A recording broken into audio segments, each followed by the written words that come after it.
Assalamualaikum warahmatullahi wabarakatuh.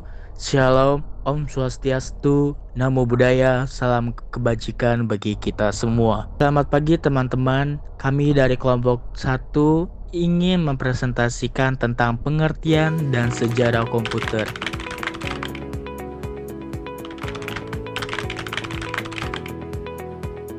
Perkenalkan, nama saya Revalina Wanda. Perkenalkan, nama saya Jona. Perkenalkan, nama saya Najma. Perkenalkan, nama saya Putri Mirhama. Apa itu komputer? Komputer adalah perangkat elektronik yang memproses data menjadi informasi dengan cepat dan akurat berdasarkan instruksi pengguna. Komputer dapat menjalankan berbagai tugas dari perhitungan sederhana hingga operasi kompleks. Berikut adalah beberapa komponen-komponen komputer. Yang pertama, Central Processing Unit atau CPU. Yang kedua, memori atau Random Access Memory atau RAM. Ketiga, penyimpanan sekunder. Keempat, perangkat input dan output. Kelima, motherboard. 6, perangkat lunak atau software. Sejarah komputer dari generasi ke generasi. Komputer generasi pertama pada tahun 1940 sampai 1956.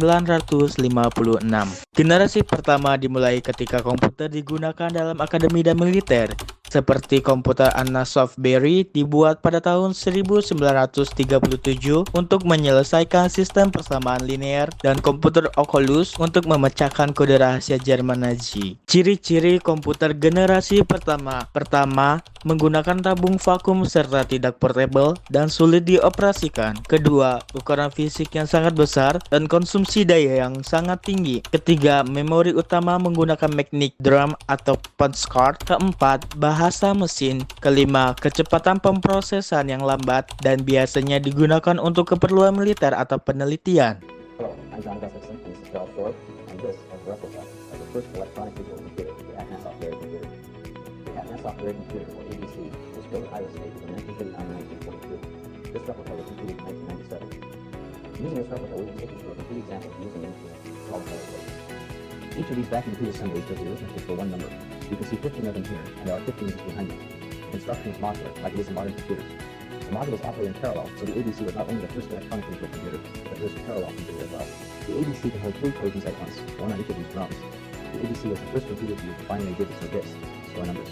The bits are arranged in columns on a memory drum. You can see 30 columns on this drum, and each column has 50 bits.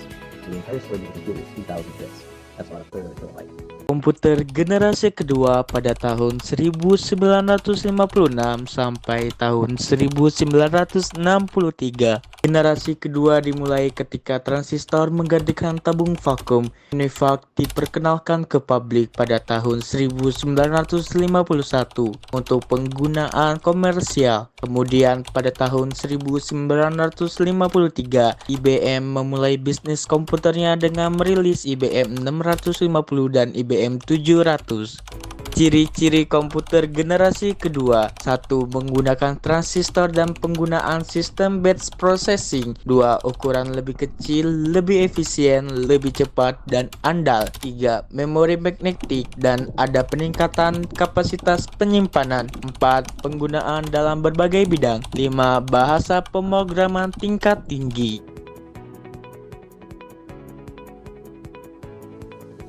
Komputer generasi ketiga pada tahun 1964 sampai tahun 1971. Generasi ketiga dimulai ketika teknologi transistor meningkat menjadi sirkuit terpadu. Komputer mini adalah inovasi yang signifikan dalam generasi ini dan dapat mempengaruhi generasi komputer selanjutnya.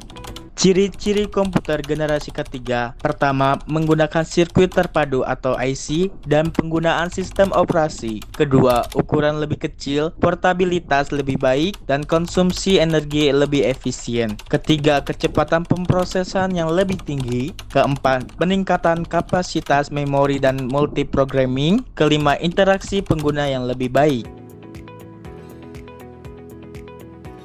Komputer generasi keempat pada tahun 1971 sampai dengan sekarang. Generasi keempat dimulai pada dasawarsa tahun 1970-an ketika penemuan MOSFET dan integrasi berskala besar selanjutnya membawa ke pengembangan mikroprosesor. Di awal tahun 1970-an, komputer pribadi yang semakin kecil berkat mikroprosesor mulai berkembang, dimulai dari komputer rumahan dan komputer meja.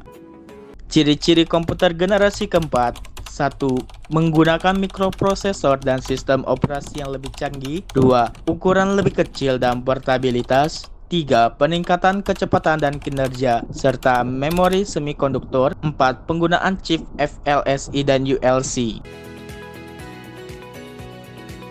Komputer generasi kelima sekarang sampai dengan masa depan. Komputer yang kita gunakan saat ini sudah dalam generasi kelima yang ditandai dengan penggunaan LSI atau Large Scale Integration, di mana ribuan mikroprosesor bisa dipadatkan dalam satu chip. Generasi ini juga ditandai dengan kemunculan semikonduktor. Ciri-ciri komputer generasi kelima: 1. Kecerdasan buatan AI membuat interaksi manusia komputer yang lebih canggih. 2. Komputasi paralel dan distribusi serta pengembangan jaringan dan internet. 3. Teknologi nano dan mikroprosesor yang lebih kuat. 4. Komputer portable dan mobile. 5. Cloud computing serta big data dan analisis data.